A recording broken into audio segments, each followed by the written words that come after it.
স্বাগত সন্ধ্যাবাজারে। পুরো আয়োজনের সঙ্গে আছে আমি উজ্জ্বল হাফিজ এবং আমি জেনিসিয়া বর্ণা।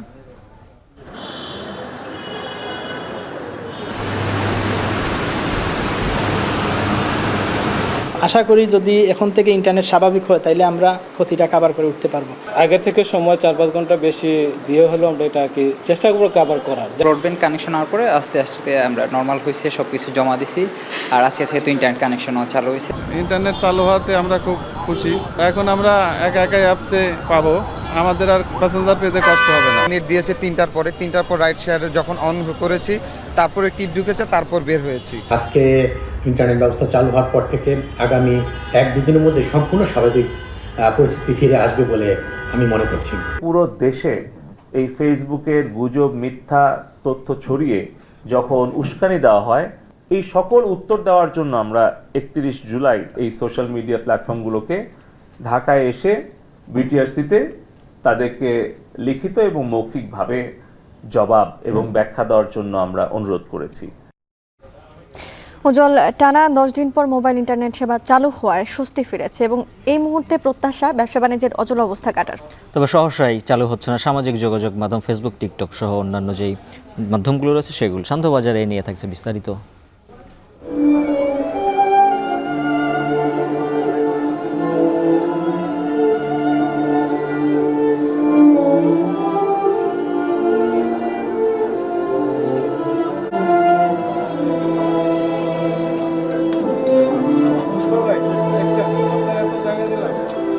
আমি তো বুঝি আপনাদের ভেতরে, আমি আসলে আপনাদেরকে আমি কি বলে সান্ত্বনা দেবো?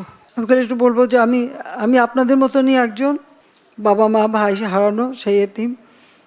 কাজে আপনাদের কষ্ট আমি বুঝি, আমি আছি আপনাদের জন্য, আপনাদের পাশে। আর আমার চেষ্টা থাকবে যারা এই খুনের সঙ্গে জড়িত খুঁজে বের করে তারা অবশ্যই যেন শাস্তি পায়, সেটাই আমার প্রচেষ্টা থাকবে, সেটাই আমি করবো। আপনাদেরও সাহায্য চাই। আমরা দেখছিলাম সহিংসতা হত্যায় জড়িতদের খুঁজে বের করে শাস্তির আওতায় আনা হবে বলে জানিয়েছেন প্রধানমন্ত্রী শেখ হাসিনা। এবং নিহত 134 জনের পরিবারকে আর্থিক সহায়তা তুলে দেন প্রধানমন্ত্রী। এ নিয়েও সন্ধ্যাবাজারে থাকছে বিস্তারিত। তবে শুরুতেই মোবাইল ইন্টারনেট সেবার প্রসঙ্গে জানাতে চাই। ওজন আমরা শুরুতেই বলছিলাম যে টানা 10 দিন বন্ধ থাকার পর মোবাইল ইন্টারনেট সেবা চালু হয়েছে। এতে কিন্তু যারা ব্যবহারকারী রয়েছেন তাদের মধ্যে স্বস্তি ফিরে এসেছে এবং যেটি বলা হচ্ছে যে মোবাইল ভিত্তিক যে অ্যাপগুলো আছে এবং ইন্টারনেট ব্যবহার করে যারা ব্যবসা করতেন তারা আবার কর্মব্যস্ত হতে শুরু করেছেন। এবং বিদেশে যে বায়াররা রয়েছেন তারা বাংলাদেশে যে ব্যবসায়ী রয়েছেন তাদের সঙ্গে যোগাযোগ স্থাপন শুরু করেছেন। এ নিয়ে রকিবুল রাহাতের প্রতিবেদনে রয়েছে, সেখানে বিস্তারিত দেখব। সাম্প্রতিক পরিস্থিতিতে 18 জুলাই বন্ধ হয়েছিল মোবাইল ইন্টারনেট। এর মধ্যে ব্রডব্যান্ড ইন্টারনেট ফিরলেও অধরাই ছিল মুঠোফোন ইন্টারনেট সেবা। রবিবার তাও ফিরল। এতে প্রাণ ফিরেছে ব্যবসা বাণিজ্যে। মোবাইল ইন্টারনেট আসাতে রাজধানীতে আবার চালু হয়েছে উবার পাঠাওয়ের মতো অ্যাপভিত্তিক রাইড শেয়ারিং। আবু রায়হানের নজর তাই ক্ষুদ্র স্ক্রিনে। এরই মধ্যে অ্যাপের মাধ্যমে যাত্রীদের ডাক পাচ্ছেন তিনি। ইন্টারনেট চালু হওয়াতে আমরা খুব খুশি। তো এখন আমরা একাই অ্যাপসে পাবো। কয়েকদিনের সামগ্রিক পরিস্থিতিতে আয় রোজগারে ভাটা পড়েছে রায়হানের মতো রাইডারদের। তবে নেট সচল হওয়ায় আশার আলো দেখছেন সবাই। আজকে যেমন নেট দিয়েছে 3টার পর রাইড শেয়ার যখন অন করেছি, তারপরে টিপ ঢুকেছে, তারপর বের হয়েছি। এখন আলহামদুলিল্লাহ প্রচুর পরিমাণে রাইডার চাপ আছে। ফ্রিল্যান্সারদের মাধ্যমে দেশে প্রতি বছর প্রায় 21,000 কোটি টাকা আয় হয়। ব্রডব্যান্ড এবং ইন্টারনেট পরিষেবা বন্ধ থাকায় প্রভাব পড়ে রাজস্ব আদায়ের এই খাতেও। সেখানেও ফিরেছে স্বস্তি। এখন নির্বিঘ্নেই যোগাযোগ করা যাচ্ছে বিদেশি ক্লায়েন্টদের সাথে। ওই দিন ব্রডব্যান্ড কানেকশন হওয়ার পরে আস্তে আস্তে আমরা নর্মাল হয়েছে, সব কিছু জমা দিছি। আর আজকে থেকে তো ইন্টারনেট কানেকশনও চালু হয়েছে। সো আমাদের ক্ষেত্রে এই প্রসেসটা যেহেতু আমরা বাইরের জন্য অ্যাপ্লাই করতে আমাদের অনলাইনে থাকতে হয় সবসময়, কারণ আমাদের কখন কি আপডেট চায় দিতে হবে। তো আশা করি যদি এখন থেকে ইন্টারনেট স্বাভাবিক হয় তাইলে আমরা এবং ইন্টারনেটের স্পিড যদি আমরা স্বাভাবিক গতিতে পাই তাইলে এই ক্ষতিটা কভার করে উঠতে পারবো। এফবিসিসিআই বলছে মোবাইল ইন্টারনেট ফিরে আসায় বহির্বিশ্বের সাথে ব্যবসায়িক যোগাযোগ শুরু হয়েছে। 2-1 দিনের মধ্যে পরিস্থিতি পুরোপুরি স্বাভাবিক হবার আশা ব্যবসায়ী এই সংগঠনের। এই 10 দিন যে স্থবির অবস্থা বিরাজ করছিল, সেই অবস্থা ইতিমধ্যেই আমরা কিছুটা হলেও কাটিয়ে উঠেছি। বহির্বিশ্বের সাথে আমাদের যে যোগাযোগগুলো বিচ্ছিন্ন হয়েছিল এবং বিভিন্ন ব্যবসা বাণিজ্যের ক্ষেত্রে যে প্রবলেমগুলো ক্রিয়েট হয়েছিল, এগুলি খুব দ্রুত সময়ের মধ্যে এগুলো সমাধান হয়ে যাবে বলে আমি মনে করছি। একই সাথে উদ্যোক্তা বা যারা অনলাইন ব্যবসা করেন তাদের জন্যও খুলেছে পণ্য বেচা বিক্রির দ্বার। ওয়েবসাইটের মাধ্যমে ব্যবসা কার্যক্রম পরিচালনা করতে পারছেন তারা। যদিও সামাজিক যোগাযোগ মাধ্যম বন্ধ রয়েছে, এটি উন্মুক্ত হলে ব্যবসা পূর্ণাঙ্গ স্বাভাবিক হবার আশা তাদের। রকিবুল রাহাত, এখন, ঢাকা। উজ্জ্বল, আমরা বলছিলাম যে মোবাইল ইন্টারনেট সেবা চালু হয়েছে, সেটি কিন্তু চালু হয়েছে বিকেল 3টা থেকে, এবং যেটি বলা হচ্ছে যে এতদিন গ্রাহকদের যেই ক্ষতি হয়েছে সেই ক্ষতি পুষিয়ে নিতে সব মোবাইল অপারেটরের গ্রাহকরা 3 দিনের জন্য 5 জিবি করে বোনাস পাচ্ছেন। এবং 31 জুলাই ফেসবুক, টিকটক সহ সামাজিক যোগাযোগ যে মাধ্যমগুলো রয়েছে সেসব সংশ্লিষ্ট কর্তৃপক্ষকে ডেকে পাঠিয়েছে বিটিআরসি। দেলোয়ার দোলনের প্রতিবেদন। সরকারি চাকরিতে কোটা সংস্কার আন্দোলনকে কেন্দ্র করে সারা দেশে সংঘাত ও সহিংসতা ছড়িয়ে পড়ার জেরে গত 17 জুলাই মধ্যরাতে বন্ধ হয়ে যায় সব অপারেটরের 3G ও 4G নেটওয়ার্ক পরিষেবা। আর পরদিন সন্ধ্যা থেকে বন্ধ হয় ব্রডব্যান্ড সেবা। সে সময় নোয়াখালীতে 3টা ডাটা সেন্টার পুড়িয়ে দেয় দুর্বৃত্তরা। আইসিটি প্রতিমন্ত্রী জানিয়েছিলেন, ইন্টারনেট সার্ভিস প্রোভাইডারদের 70% সার্ভার থাকে এই 3 ডাটা সেন্টারে। দেশের 34টি ইন্টারন্যাশনাল ইন্টারনেট গেটওয়ের IIEGর মধ্যে 18টি ডেটা এই 3টি ডেটা সেন্টার থেকে পরিচালিত হয়। 5 দিন বন্ধ থাকার পর গত 23 জুলাই সীমিত পরিসরে চালু হয় ব্রডব্যান্ড সেবা। পরদিন সারা দেশে ব্রডব্যান্ড সেবা চালু হলেও গতি থাকে ধীর। ইন্টারনেট না থাকায় ব্যবসা বাণিজ্য সহ সব খাতেই প্রভাব পড়ে। এমন প্রেক্ষাপটে মোবাইল অপারেটরদের সংগঠন অ্যামটবের সঙ্গে বৈঠকে বসে সরকারের ডাক, টেলিযোগাযোগ ও তথ্য প্রযুক্তি বিভাগ ও বিটিআরসি। বৈঠক শেষে প্রতিমন্ত্রী সারা দেশে 4G নেটওয়ার্ক চালু হওয়ার কথা জানান। এবং আমাদের গ্রাহকদের আসলে ক্ষতির বিষয়টি বিবেচনায় রেখে আমরা একটা সিদ্ধান্তে এসেছি যে 3 দিনের জন্য 5 GB আমরা বোনাস হিসেবে প্রত্যেক গ্রাহককে দেব। যার হয়তো 200 MBPS ছিল সেও পাবে 5 GB, আবার যার হয়তো 5 GB 7 ডে ছিল প্যাকেজ, সেও 3 দিনের জন্য তারা 5 GB বোনাস পাবে। প্রতিমন্ত্রী জানিয়েছেন, বাংলাদেশ কখনোই ইন্টারনেট থেকে বিচ্ছিন্ন হয়নি। কেপিআইগুলোতে কেবল ইন্টারনেট ছিল না। 3 দিন আমরা অধিকাংশ আমাদের কেন্দ্রগুলো বিশ্বের সাথে ইন্টারনেট বিচ্ছিন্ন হয়, কিন্তু 3 দিন সম্পূর্ণ বিচ্ছিন্ন না হলেও আমাদের জরুরি সেবাগুলো, জরুরি কার্যক্রমগুলো, আন্তর্জাতিক যোগাযোগ আমরা রক্ষা করতে পারি। এদিকে সহসায় স্বাভাবিক হচ্ছে না সামাজিক যোগাযোগ মাধ্যম ফেসবুক, টিকটক সহ অন্য মাধ্যমগুলো। গুজব ছড়ানোর দায়ে এসব মাধ্যমের প্রতিনিধিদের চিঠি দেওয়া হয়েছে। চিঠিতে তাদের জবাব দিতে 30 জুলাই পর্যন্ত সময় দেওয়া হয়েছে। গতকালকে পপুলার প্ল্যাটফর্ম আছে, তাদেরকে আমরা একটা চিঠি দিয়েছি। আমরা আসলে তো সম্পূর্ণভাবে কখনোই কোনো অ্যাপ্লিকেশন আমরা ব্লক করিনি। এটা এখন ডিপেন্ড করছে তাদের আচরণের উপরে। এখন তারা যদি আমাদের দেশের আইন, সংবিধান এবং নিরাপত্তা সব কিছু বিবেচনায় রেখে তারা যদি দায়িত্বশীল আচরণ করে, তাহলে অবশ্যই তারা বাংলাদেশে আমাদের সকলের সহযোগিতা পাবে। এদিকে ভিপিএন ব্যবহার করছেন অনেকে। ব্যক্তিগত সুরক্ষা ও নিরাপত্তায় যা ব্যবহার না করার অনুরোধ জানান প্রতিমন্ত্রী। দেলোয়ার দোলন, এখন, ঢাকা। দেখছেন শান্ত বাজার। সাম্প্রতিক সহিংসতায় নিহত 34 জনের পরিবারকে আর্থিক সহায়তা হিসেবে সঞ্চয়পত্র ও নগদ অর্থ দিয়েছেন প্রধানমন্ত্রী শেখ হাসিনা।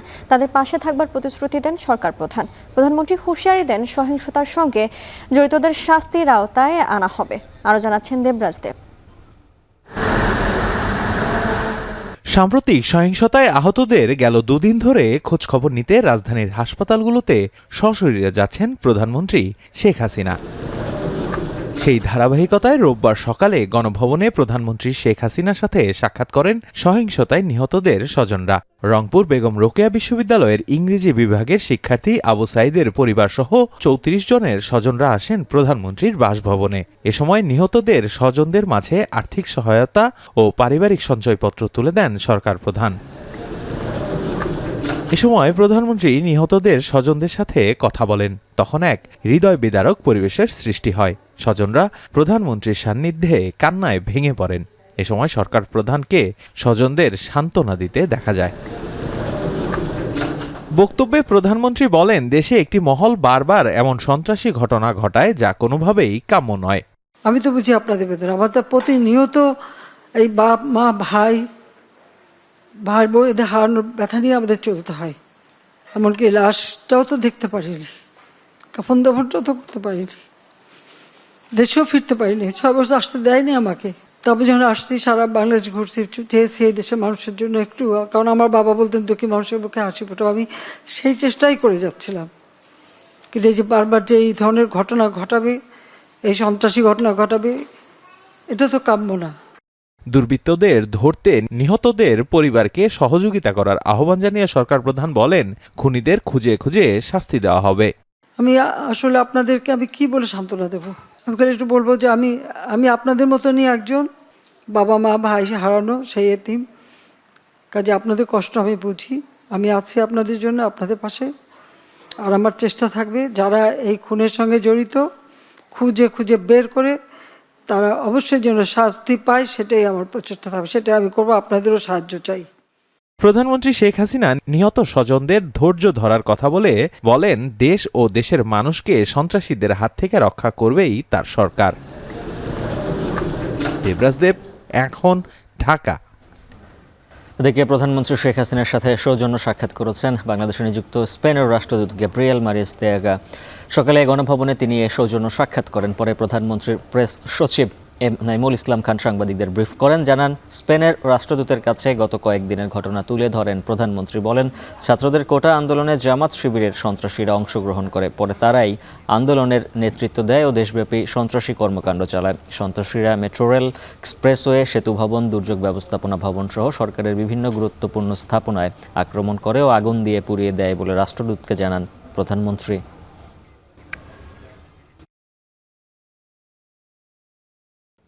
সাম্প্রতিক সহিংসতা 147 জন নিহত হয়েছে বলে জানিয়েছেন স্বরাষ্ট্রমন্ত্রী। তবে আরও খোঁজ খবর করে পূর্ণাঙ্গ প্রতিবেদন তৈরির কাজ চলছে বলে জানান মন্ত্রী। সচিবালয়ের সংবাদ সম্মেলনে স্বরাষ্ট্রমন্ত্রী জানান, ধীরে ধীরে কারফিউ তুলে নেওয়া হবে। যেটা নাকি পদ্মা সেতু, মেট্রো রেল, এলিভেটেড এক্সপ্রেসের দলিলপত্রাদি যেখানে ছিল, যেখানে তাদের ডাটাগুলি সংরক্ষণ ছিল, সেটাকে বিনষ্ট করা হলো। যারা নাকি এই ধরনের উত্থান ঘটানোর চেষ্টা করেছিল, যারা নাকি স্বাধীনতার বিরোধী শক্তি, এই সবগুলি এক হয়ে বিএনপি সহ আজকে একই কাজ করছেন। সাম্প্রতিক সহিংসতায় এখন পর্যন্ত 147 জনের মৃত্যুর সংবাদ আমাদের বিভিন্ন হাসপাতাল, বিভিন্ন জেলা, বিভিন্ন জায়গা থেকে যেটা আমরা পেয়েছি তার সংখ্যা এটি। তারা নিজেরাই বলতেছিল যে তারা রিস্কে রয়েছে, সেই জন্যই তাদেরকে আমরা নিরাপত্তার জন্যই তাদেরকে নিয়েছি। এবং তাদেরকে জিজ্ঞাসা করা হচ্ছিল যে এই কোন কোন মানে রাজনৈতিক দল কিংবা কারা তোমাদেরকে এই ধরনের প্রচারণা দিয়েছে, যেতে কারণ পরবর্তী যে সহিংস রূপ নিল, এইগুলো আমরা তারাকে জিজ্ঞাসা করেছি। এদিকে সহিংসতায় সিটি কর্পোরেশনগুলোর ক্ষতি পুষিয়ে দেওয়া হবে বলে জানিয়েছেন স্থানীয় সরকার মন্ত্রী তাজুল ইসলাম। ঢাকা দক্ষিণ সিটি কর্পোরেশনের এলাকায় ক্ষতিগ্রস্ত স্থাপনা পরিদর্শন শেষে একথা জানান তিনি। এছাড়াও প্রাথমিকভাবে ঢাকা দক্ষিণ সিটি কর্পোরেশনের স্থাপনার প্রায় 20 কোটি টাকার ক্ষতি হয়েছে বলেও জানান মন্ত্রী। দেশকে পিছিয়ে দিতে একটি চক্র কাজ করছে জানিয়ে মন্ত্রী বলেন, সব চক্রান্ত রুখে দিতে হবে। এবারে সহিংসতায় সাধারণ জনগণ চক্রান্ত রুখে দিয়েছে। এ সময় হানিফ ফ্লাইওভার, কাউন্সিলরদের কার্যালয়, ক্ষতিগ্রস্ত শুল্কঘর ও ধলপুরে ডিএসসিসির যান্ত্রিক বিভাগের ক্ষতিগ্রস্ত স্থাপনা পরিদর্শন করেন স্থানীয় সরকার মন্ত্রী ও ঢাকা দক্ষিণের মেয়র ফজলে নূর তাপস। মন্ত্রণালয়ের পক্ষ থেকে সিটি কর্পোরেশনের সাথে একসাথে হয়ে কাজ করছি। যেখানে যেখানে যে সমস্ত ক্ষতি আছে, সে ক্ষতিগুলোকে কিভাবে আমরা পোষায় নিতে পারি এবং আবার দ্রুত গতিতে আমাদের আবার উন্নয়নের যে অগ্রযাত্রা, তাতে আবার ফিরে আসতে পারি, তার জন্য কাজ করা হচ্ছে। এই মুহূর্তে শান্ত বাজারের সময় হলো বিরতির। ফিরছি একটু পর, সাথেই থাকুন।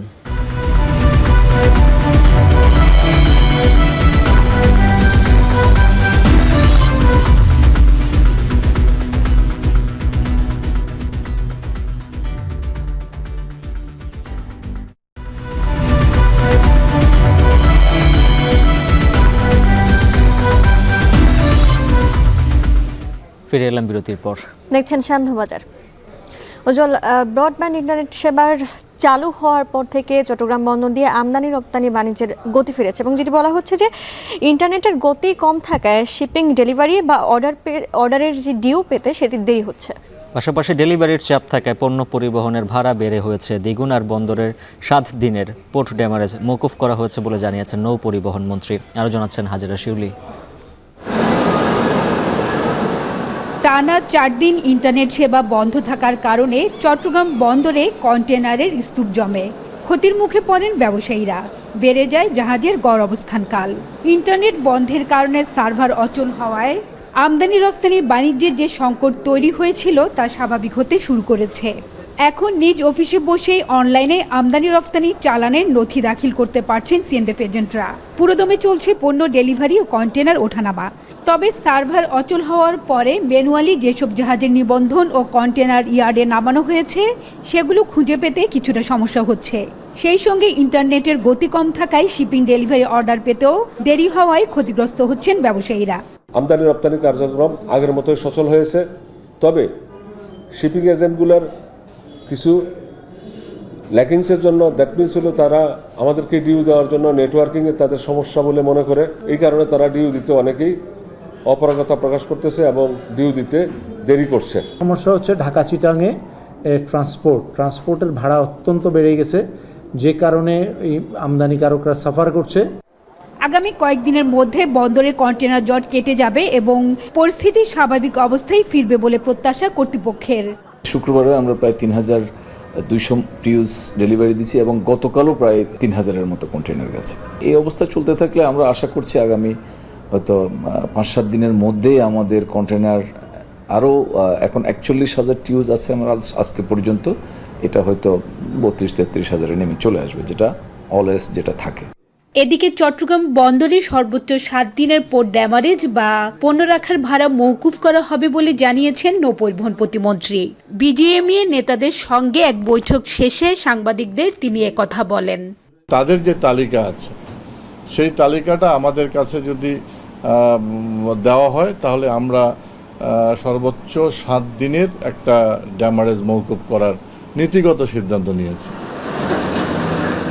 54,000 টিউএস কন্টেনার ধারণ ক্ষমতার বিপরীতে বর্তমানে চট্টগ্রাম বন্দরে 41,000 টিউএস কন্টেনার আছে।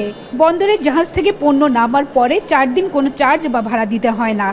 এরপর থেকে প্রথম 7 দিন কন্টেনার প্রতি $6 করে ভাড়া দিতে হয়। পরবর্তী 7 দিনে $12, এরপরে যতদিন কন্টেনার থাকবে গুনতে হবে $24। সেই সঙ্গে গুনতে হয় শিপিং ড্যামারেজও।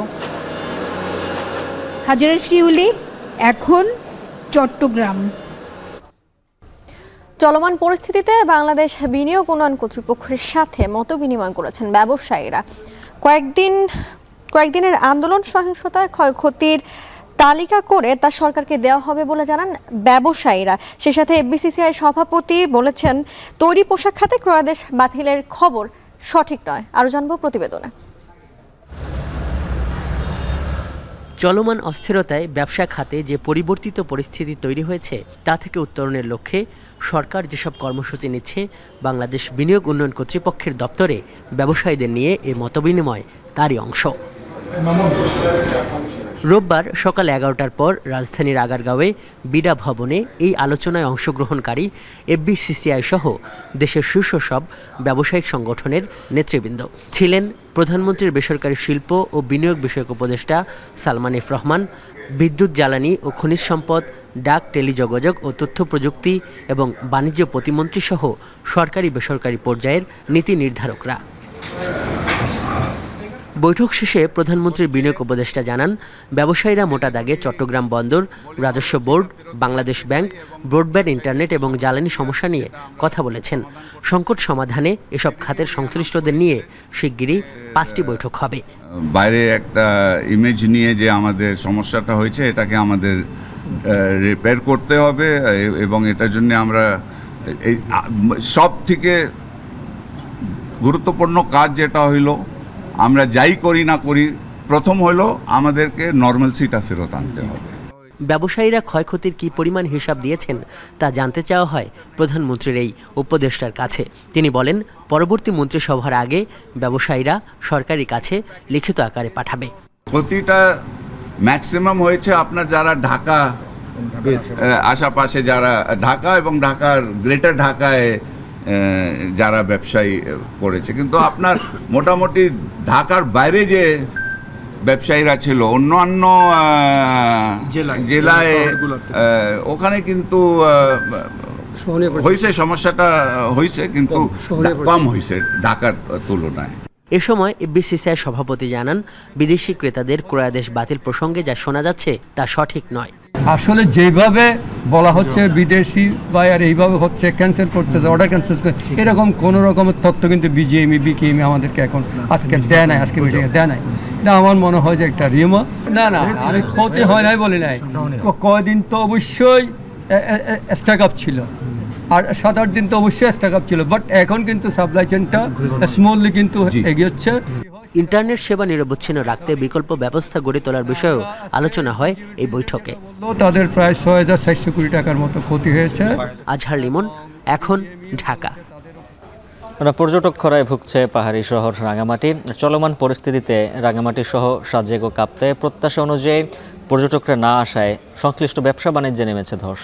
এবং উজ্জ্বল, এই পর্যটন ব্যবসার সাথে যারা সংশ্লিষ্ট রয়েছেন তারা বলছেন যে এই যে পর্যটকরা আসতে পারছেন না, এই কারণে দৈনিক 1,50,00,000 টাকার ক্ষতি হচ্ছে। জিয়াউর রহমান জুয়েলের একটি প্রতিবেদন রয়েছে, আমরা দেখে আসবো। পাহাড়, ঝর্ণা আর হ্রদের শহর রাঙামাটি যেন মুগ্ধতার আরেক নাম প্রকৃতি প্রেমীদের কাছে। তাই সারা বছরই পর্যটকদের কাছে আকর্ষণীয় রাঙামাটি। কিন্তু চলমান অস্থিরতায় পর্যটক খরায় পড়েছে রাঙামাটি। রাঙামাটি শহরে 65টি হোটেল মোটেল ও 17টি ইকো রিসোর্ট, কাপ্তাই ও সাজেকে 132টি কটেজে পর্যটকদের উপস্থিতি নেই বলেই চলে। ফলে এসব প্রতিষ্ঠানের কর্মীরা অলস সময় পার করছেন। একই সঙ্গে পর্যটক নির্ভর অন্যান্য ব্যবসা বাণিজ্য নেমেছে ধস। ক্ষতির মুখে ব্যবসায়ীরা। আমাদের খুবই ক্ষতি হচ্ছে এবং হোটেল শূন্য, পর্যটক নাই। গত কয়েকদিনের এই যে দেশের যে পরিস্থিতির কারণে আমাদের এখানে টুরিস্ট কম, বোট ভাড়া কম হচ্ছে। সারাদিনের একটা যেটা শুরুতে আপনার বনে হওয়ার কথা যেটা, ওটাও করতে পারতেছে না। গত 16 জুলাই থেকে পর্যটন ব্যবসায়ীদের দৈনিক 1,20,00,000 টাকার বেশি ক্ষতি হচ্ছে। তবে পরিস্থিতি স্বাভাবিক হলে ক্ষতি পুষিয়ে নেওয়ার প্রত্যাশা করছেন ব্যবসায়ীরা। আমাদের পর্যটন খাত প্রায় বলতে গেলে আমাদের লস, বিশাল লস আমাদের প্রায় দৈনিক। আমাদের রাঙামাটি, কাপ্তাই, সাজেক এগুলো পর্যটন বিভিন্ন খাত নিয়ে আমাদের প্রায় দৈনিক 1,20,30,00,000 টাকা করে আমাদের গচ্ছা যাচ্ছে। এই অবস্থায় সরকার দৈনিক 50,000 টাকা রাজস্ব হারাচ্ছে বলে জানান পর্যটন কর্পোরেশনের এই ব্যবস্থাপক। গত সিচুয়েশনে আমাদের রাঙামাটি হলিডে কমপ্লেক্স পর্যটক শূন্য ছিল। বর্তমানে কিছুটা স্বাভাবিক হয়, গাড়ি চলাচল হয়, লোকজন অতিথিরা আসা শুরু করেছে। আশা রাখি আগামীতে আরও টুরিস্ট রাঙামাটিতে বেড়ে যাবে। আবাসিক হোটেল, রিসোর্ট, খাবারের দোকান, পাহাড়িদের তৈরি টেক্সটাইল কাপড়, সড়ক ও নৌযান এবং বিভিন্ন দর্শনীয় স্থান ঘিরেই মূলত রাঙামাটির পর্যটন খাত। সব মিলিয়ে 16 থেকে 26 জুলাই পর্যন্ত 13 কোটি টাকার বেশি ক্ষতি হয়েছে বলছেন পর্যটন সংশ্লিষ্টরা। জিয়াউর রহমান জুয়েল, এখন, রাঙামাটি। সান্ধ্যবাজারের সময় হলো আরও একটি বিরতির। ফিরছি একটু পর, সঙ্গেই থাকুন।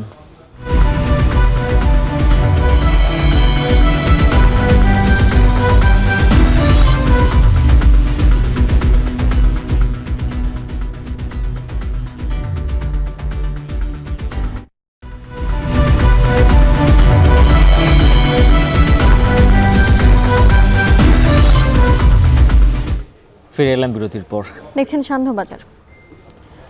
উজ্জ্বল, মৌসুমেও পর্যাপ্ত বৃষ্টি না হওয়ায় বিপাকে পড়েছেন যশোরের আমন চাষিরা এবং পানি স্বল্পতায় তারা আমন বীজ রোপণ করতে পারছেন না, যার ফলে নির্ভর করতে হচ্ছে সেচের উপর। আর এর কারণে বাড়তে গুনতে হবে 208 কোটি টাকা। সাথে রয়েছে উৎপাদন কমে যেয়ে লোকসানের সংখ্যাও। আরও জানাচ্ছেন রিপন হোসেন।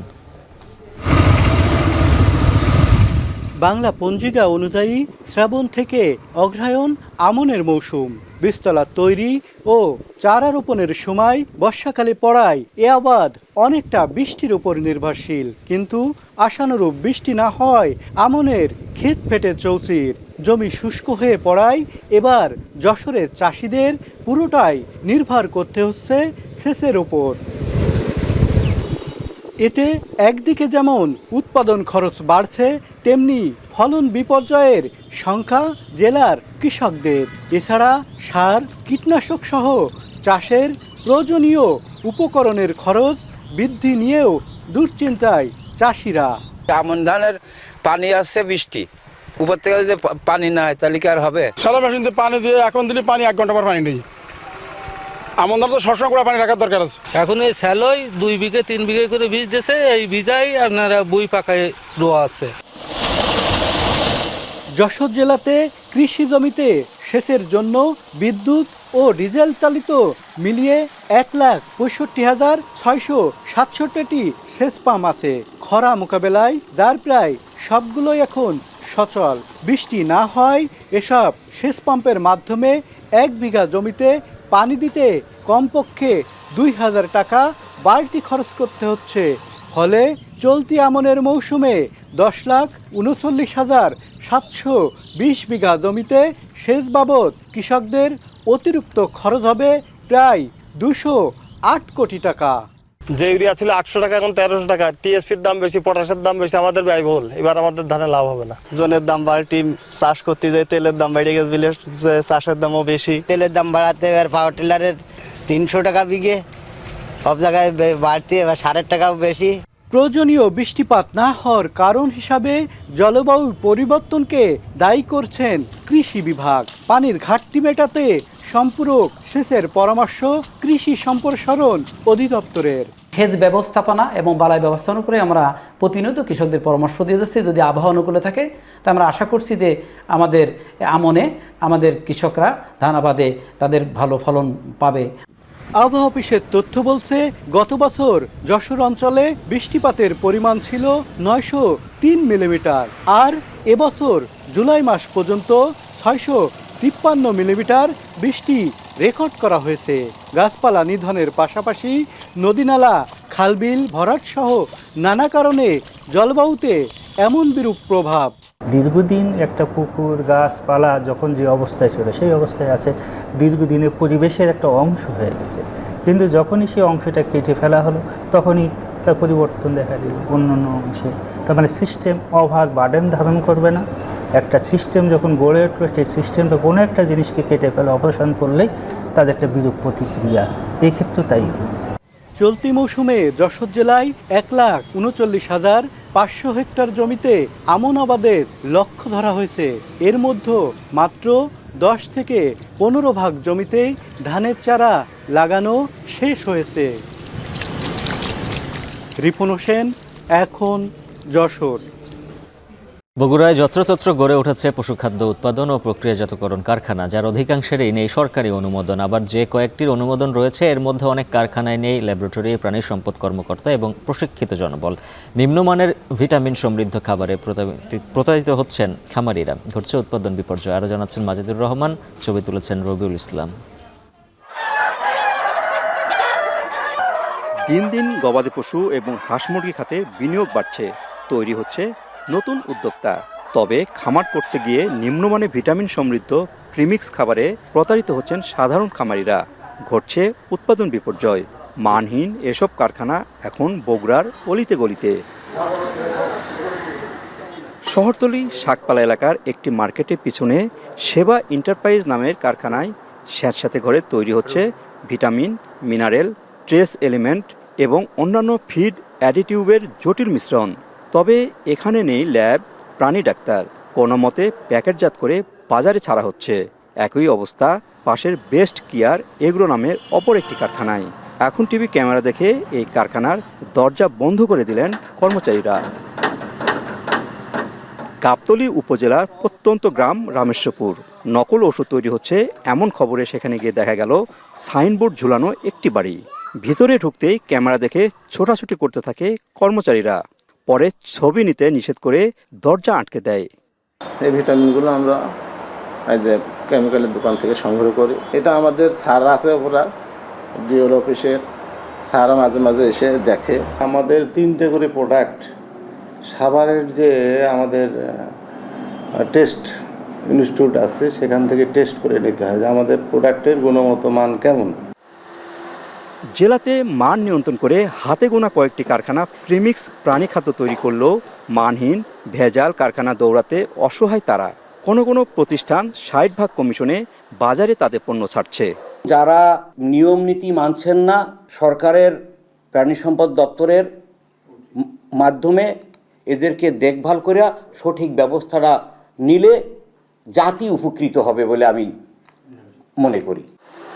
জেলাতে ৩ শতাধিক প্রিমিক্স কারখানা উৎপাদন চালাচ্ছে উল্লেখ করে পোল্ট্রি এবং গবাদি পশু মালিক সমিতির নেতারা জানান, ভেজাল খাদ্যে তারা সর্বশান্ত হচ্ছেন। কারখানা তদারকিতে উদাসীনতা দেখাচ্ছেন প্রাণী সম্পদ কর্মকর্তারা। যাদের অ্যান্টিবায়োটিক তৈরি করার মতো কোনো পারমিশন নাই, যে পারমিশনটা জেলা প্রাণী সম্পদ কর্মকর্তাও দিতে পারেন না, সেই অ্যান্টিবায়োটিকগুলোও কিন্তু এনারা তৈরি করতেছেন। এতে করে নিকট ভবিষ্যতেই আমাদের পোলট্রি সেক্টরে একটা বড় ধরনের বিপর্যয় নামবে বলে আমরা মনে করি। লেভেল চেঞ্জ হচ্ছে, তারপরে আপনার ডেট চলে যাচ্ছে, সেগুলোতে আবার ট্যাম্পারিং করে নতুনভাবে ডেট বসাচ্ছে। এভাবে আমরা দীর্ঘদিন যাবৎ ক্ষতিগ্রস্ত হচ্ছি, কিন্তু এটাকে ধরা কিংবা মনিটরিং করা এই জেলা প্রাণী সম্পদের কর্মকর্তারা কখনোই করেন না। গত বছর থেকে কারখানাগুলি উৎপাদিত পণ্যের 10 মান নিয়ন্ত্রণ হলে অনুমতিপত্রের পুনর্নবায়ন করা যাবে এমন পরিপত্র জারি হয়েছে। তবে মানহীন প্রতিষ্ঠানে চিহ্নিত করে অভিযান পরিচালনার কথা জানান এই কর্মকর্তা। আমাদের কার্যক্রমের অংশ হিসেবে প্রত্যেকটা ওষুধ কোম্পানি যেগুলো আছে, প্রিমিক্স কোম্পানি বলবো, এদেরকে আমরা নিয়ন্ত্রণে আনবো এবং যথাযোগ্য কোয়ালিটি রেখে তাদেরকে ব্যবসা করতে হবে। এটা প্রাণী সম্পদ বিভাগ ডেফিনেটলি দেখবে। গোখাদ্য এবং পোলট্রি খাবারের যে প্রিমিক্স কারখানাগুলো রয়েছে, এর নবায়ন করতে গেলে 10 খাবার এবং প্রোডাক্ট তাদের ল্যাব টেস্টের আওতায় আনতে হয়। তবে বাকি যে প্রোডাক্টগুলো রয়েছে সেগুলো কিভাবে বাজারে ছাড়া হচ্ছে এর কোনো নির্দেশনা নাই প্রাণী সম্পদ বিভাগের। খামার মালিকরা চান বাজারে ছাড়ার আগে এসব প্রিমিক্স খাবারগুলো অবশ্যই ল্যাব টেস্টের আওতায় আনা হোক। বগুড়া থেকে মাজেদুর রহমান, এখন। সান্ধ্যবাজারে নিচ্ছে আরও একটি বিরতি, ফিরছি একটু পর।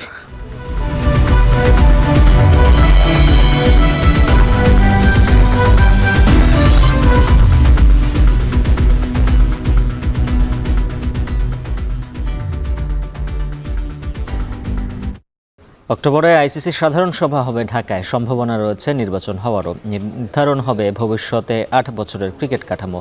আইসিসি সভা থেকে ফিরে এমনটাই জানিয়েছেন বিসিবি সভাপতি নাজমুল হাসান পাপন। এছাড়া বলেন, হাতুড়িকে নিয়ে ক্রিকেট বোর্ডের পরিকল্পনার কথাও। আরও জানাচ্ছেন তাসওয়ান নাফি।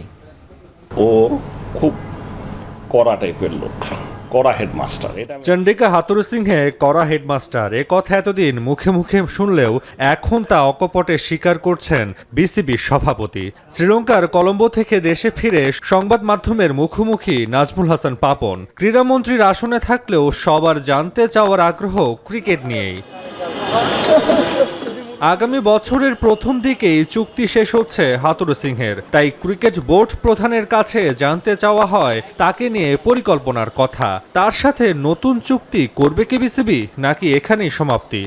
এই কমেন্টটা এখন করা উচিত না, এই কারণে যে আমি যদি এখন বলি বাড়বে সেটাও ঠিক হবে না, আর যদি বলি বাড়বে না সেটাও ঠিক হবে না, কারণ সে তো এখনও আছে। থাকা অবস্থায় একজনকে যদি আগেই জেনে যায় যে তাকে রাখবো না, তাহলে তার একটা ইম্প্যাক্ট পড়তে পারে। আবার আমরা যদি বলি যে হ্যাঁ করব, তাহলেও আবার এটা ঠিক হবে না যদি না করি।